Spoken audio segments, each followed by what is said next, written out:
Olá pessoal, tudo bem com vocês? Espero que sim. Vamos mais uma aula de física falando sobre ângulo visual. Depois de ângulo visual, vou falar sobre velocidade da luz. Vou falar dois assuntos em um só vídeo. Gente, o ângulo visual ele depende das dimensões de um objeto e de sua distância em relação ao observador.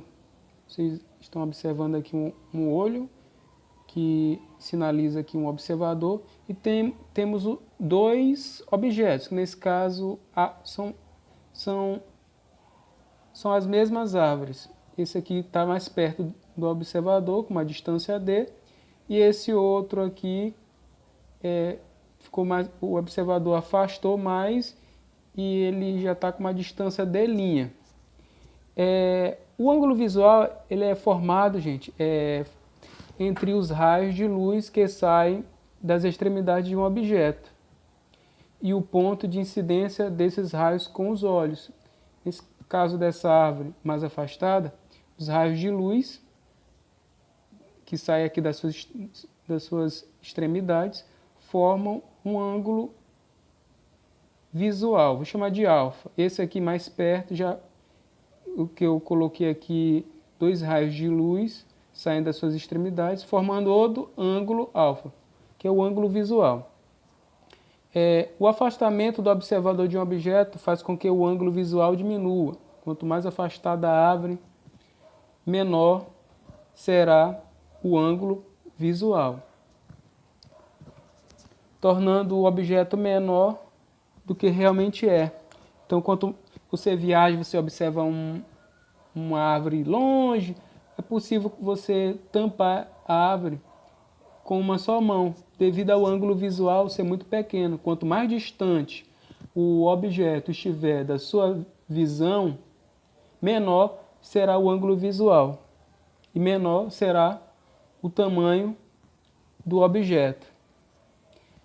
Já a aproximação do observador, se aproximar o observador ao objeto, tornando o objeto aparentemente maior. Quanto mais próximo o objeto do observador, maior será o ângulo visual e maior aparentemente vai ser o objeto. Essa imagem aqui, gente, ela mostra a relação entre a distância e o tamanho percebido por um observador na variação do ângulo visual. Observe que o ângulo formado entre as linhas vermelhas, aqui ó, entre as linhas vermelhas, é maior que aquela formada entre as linhas azuis. E por isso a árvore que está uma distância d, aqui ó, distância d, do observador apresenta maior que aquela que está uma distância d', mesmo que elas possuam o mesmo tamanho. Podemos entender que os diferentes ângulos visuais proporcionam diferentes perspectivas para o mesmo objeto observado. Sendo assim, um prédio enorme, pessoal, quando observado de longe, pode ser tampado apenas por uma palma da mão.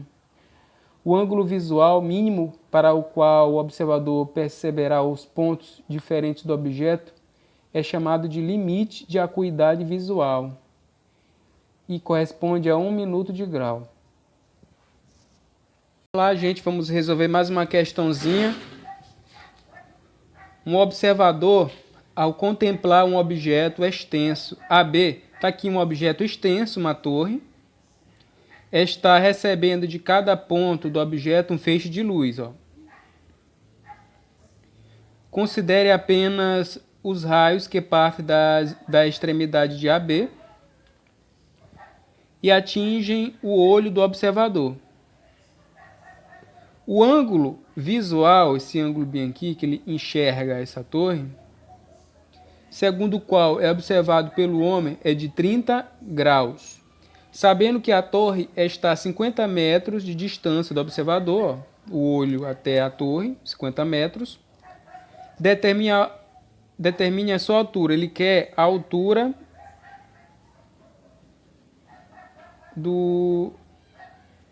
dessa torre. A questão fala que a distância do observador do olho até a torre é de 50 metros. Se você reparar aqui bem, isso aqui forma um triângulo, né? Um triângulo retângulo. Eu tenho a medida do cateto adjacente, 50 metros, e a questão quer saber o valor da altura. A altura aqui nesse caso é o cateto oposto. Então vamos utilizar, gente, a tangente do ângulo, porque aqui envolve, porque eu tenho esse valor aqui e a questão que é o cateto oposto, que é a altura da torre. Então vou utilizar a tangente do ângulo, porque envolve o cateto oposto e o cateto adjacente, que eu já tenho um valorzinho. A tangente do ângulo é igual, essa letra grega aqui é o θ, que está representando o ângulo. Olha só, tangente do ângulo é o cateto oposto. Cateto oposto é isso aqui, essa parte aqui. Oposto ao ângulo. Dividido pelo cateto adjacente ao ângulo. Essa parte aqui de baixo, cateto adjacente. A tangente do ângulo, esse ângulo é de quantos graus? 30 graus.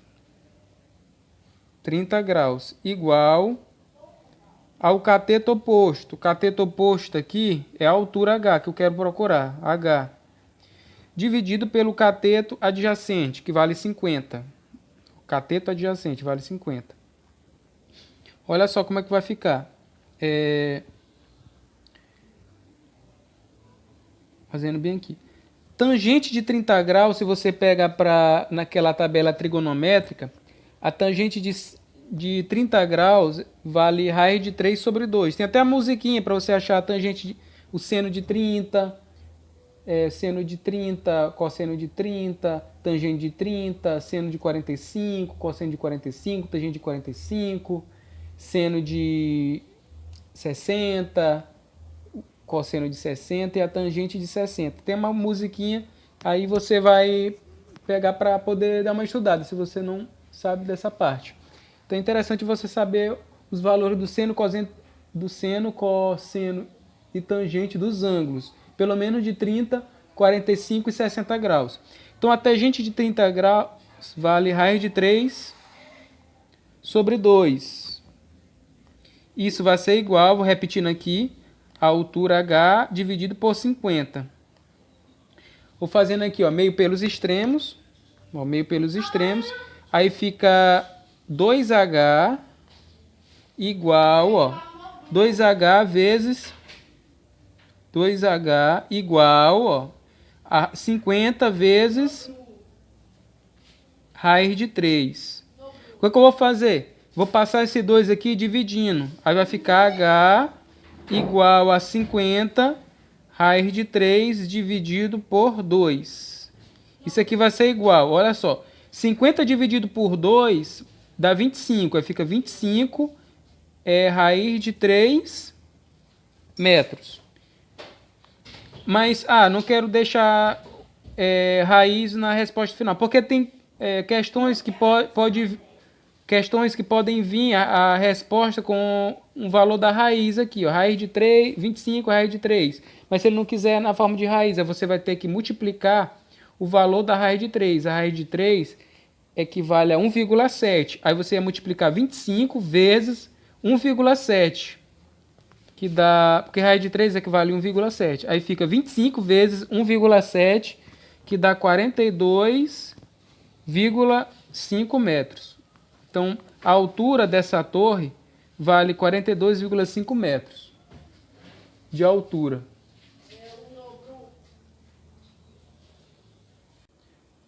Ano-luz. Vamos finalizar agora o vídeo com esse tema aqui.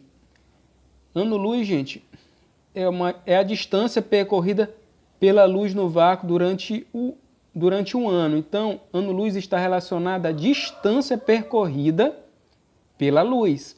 Então, ano-luz vamos associar com distância e não com tempo. Muita gente confunde ano-luz como unidade de tempo. Mas o ano-luz ele não é unidade de tempo, ele é unidade de distância.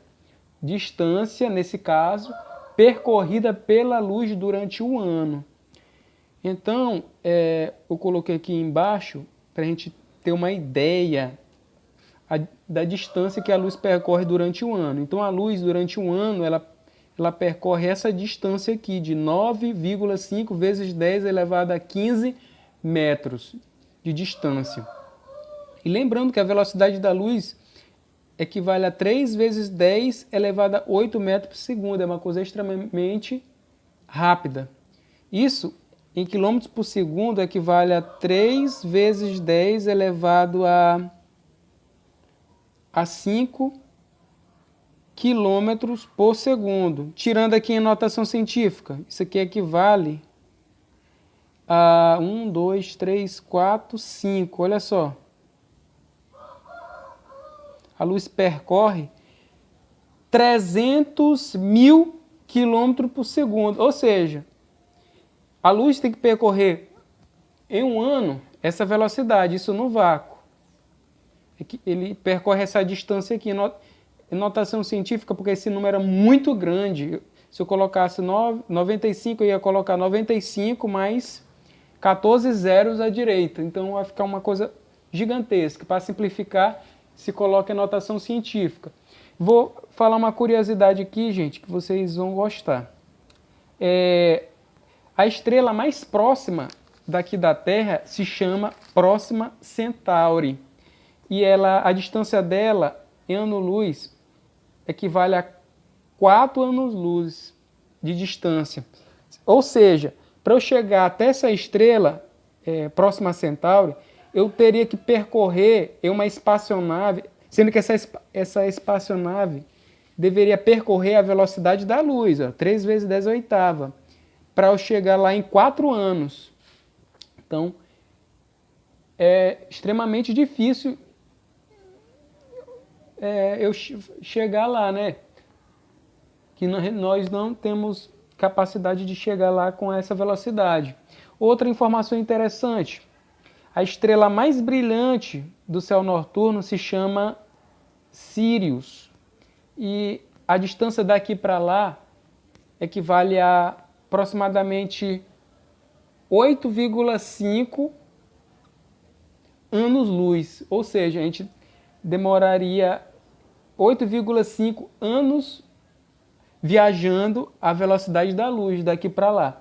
Se eu observo uma estrela no céu, gente, vou dar um outro exemplo. Se eu observar uma estrela no céu, que ela está a 2 anos-luz daqui da Terra, isso não significa que ela ainda existe.